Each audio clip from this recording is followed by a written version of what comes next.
So I ended up spending the winter in another lockdown in a small village on the island of Evia, known as Orei. And for a while there, it actually felt like winter. It did end up snowing for a while, and there was a lot of heavy weather that had to be dealt with. But as time wore on, the weather became more tolerable, and it was time to start preparing for the summer ahead. And one of the first things that I did was I wanted to upgrade my solar array. Right now, I just have one 260-watt solar panel. And last summer, when it was Jackson, Nacho, and I on the sailboat, I noticed that we were just not producing enough electricity for our needs for 3 computers, all of them editing, and the refrigerator and the lights and the fans and everything, charging phones and camera batteries and drone batteries.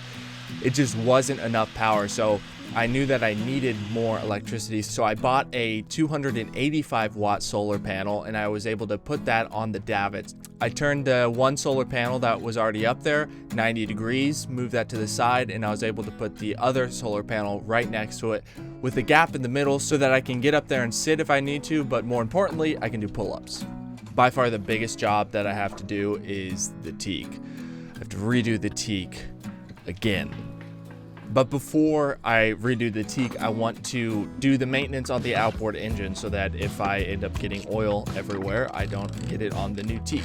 I did the basic outboard maintenance. I changed the spark plugs, I cleaned out the carburetor, I took apart the bottom unit and changed the impeller, as well as changed the gearbox oil, and that's about all that you have to do for maintenance on an outboard engine. So once I got that done, it was time to tackle the Teak. And I've had to deal with this wood almost every single year. The first year we put on a coat of varnish and it started peeling really bad a year later. And so in Tunisia, got all that cleaned off and then had it all re-varnished. But then 5 months later, the varnish started to fade. It wasn't peeling off this time. It just seemed to be like dissolving off. I don't really like rubbing off in a way. There were no flakes, but it was definitely coming off, and so something needed to be done. I'm starting to get fed up with dealing with the Teak every year, so I want to do it correctly this year and then ideally just do little bits of maintenance with it instead of having to do a full overhaul on it every year, clean off the varnish and re-varnish. So what I'm going to do this year is I need to sand it all back to the bare wood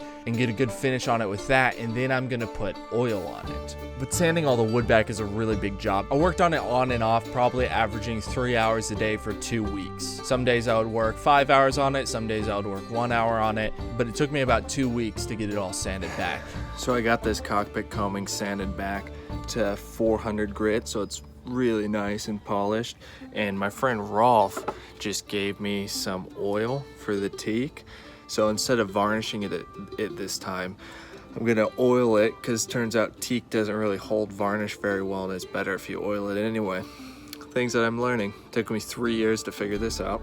So I'm gonna test it out on this piece of cockpit combing and then probably buy some more and do the rest of the boat with the oil.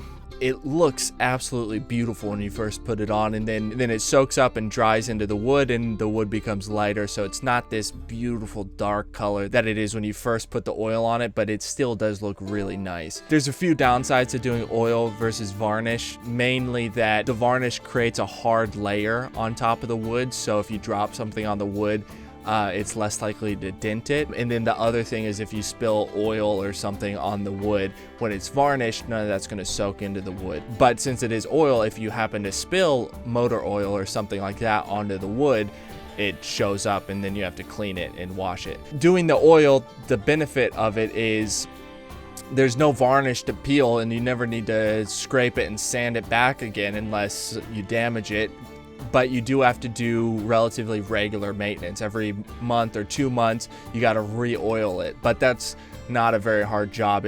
To oil the whole boat takes about 20 minutes. So 20 minutes every few months, I think, is much better than 2 weeks every year or 1 week every year, or paying somebody every year to sand it back and varnish it again. The other thing that I needed to do was do some patchwork on the dinghy. The dinghy's getting pretty old now. I'm not exactly sure when it was purchased, but it came with the boat, so it's at least 3 years old. And the pontoon, the rubber pontoons, are starting to get some wear. And so I just need to do some patchwork on those to cover up those wear spots so I don't end up puncturing the pontoons. And it's a pretty simple process. You just sand the dinghy, and then you sand the patch, and then you glue it together. and then you wait. I did a few different patches. The main one that I was concerned about was this one on the bow. Before, what I had been doing was I would put like a sealant, like a Sikaflex, and then put sail tape on top of that, and that actually works pretty well. So if you need a temporary patch, it does work, but it is a temporary fix. You kind of have to redo it every year, every 2 years, versus the patches are more or less, once you put them on, they're good for the life of the dinghy, unless you wear a hole through the patch. But putting them on, it was my first time ever patching a dinghy, and it turned out okay. It's not perfect by any stretch of the imagination, but it is better than it was.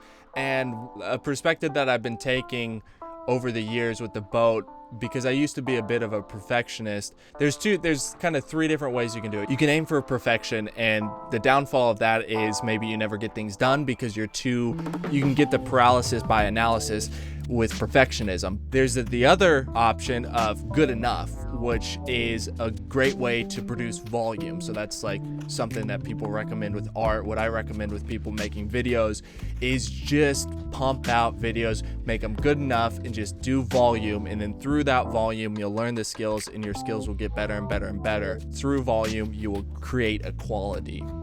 There's a perspective that I've been taking with the boat and repairing things is there's many things on the boat that I've repaired or upgraded that haven't turned out perfect or even great. They're more mediocre than anything else. I've got a few different things like that, and a lot of that's because it's my first time doing it, or I didn't know how to do it correctly, or something like I didn't have the proper tools.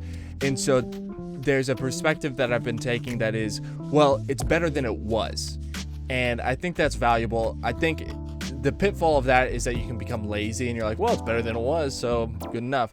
But the benefit of it is that if you're new to something, you don't know the skills, it's your first time, something like that, and you do something and it's not great, but it is better than it was. So that's an improvement. And maybe you have to fix it and change it again a year later, 2 years later, instead of it being done correctly the first time and done for good. If you don't have the tools or the access to make something perfect, then at least you can make it better than it was, and that's better.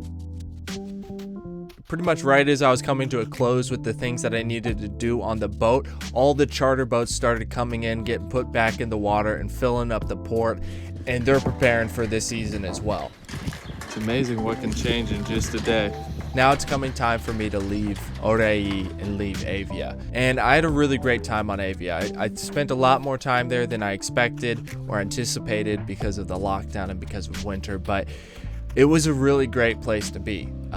There's a lot. Evia is a beautiful island, and northern Evia is really lovely. I was able to explore a lot of the north of the island, go to gorgeous waterfalls, hot springs, which I don't have a video of because I think it's kind of weird to film hot springs. I was able to take quads up into the mountains, and the people are just super lovely in northern Evia. And so I had a great time there, and I have a lot of gratitude for Orei, Istia, Lutra Edipsos, and all of northern Evia. And I'm very thankful for the time that I was able to spend there. It was a great place to spend a lockdown. But everything has a season, and the time has come to start moving again. And I am very excited to start sailing and start traveling again.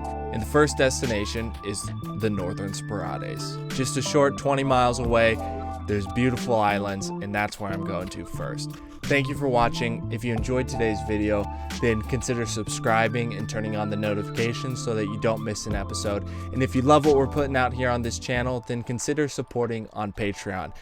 I do appreciate all of our patrons. So thank you, big love, and have a great week.